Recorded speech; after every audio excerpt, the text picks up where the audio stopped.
la Guadeloupe m'a fait devenir vegan. Oui, oui, tu as bien entendu, le colombo de Cabri et je suis devenu vegan en Guadeloupe. Avant, j'étais végétarien. En tant qu'athlète semi-professionnel, ma dernière barrière avant le véganisme, c'était les œufs. Mais ici, cet aliment qu'on considère comme anodin porte le poids d'un scandale sanitaire. Le chlordécone. C'est un poison qui a été déversé pendant plus de 20 ans et qui a contaminé nos sols, nos rivières pour des siècles.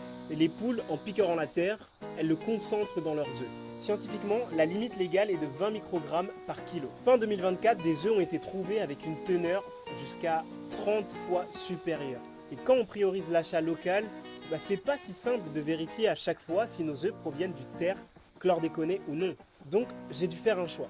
Plus qu'un régime, c'était un acte politique, celui de protéger nos corps. Comme à chaque épisode, il y a une expression en créole qui me fait penser à ça, et c'est acheter chat en sac. Ce qui signifie que tu achètes un sac sans même vraiment savoir ce qu'il y a dedans. Et puis surtout, ce qui m'a libéré de tout ça, c'est que Charlotte m'a montré à quel point c'était simple de faire sans, et de se régaler différemment. Les œufs brouillés ne me manquent pas, les gâteaux non plus, parce qu'on peut faire exactement pareil, mais sans. Et puis pour ce qui est des œufs durs, de toute façon, j'ai jamais vraiment aimé ça. Est-ce que tu étais au courant de cette surcontamination des œufs? Est-ce que ce scandale te révolte?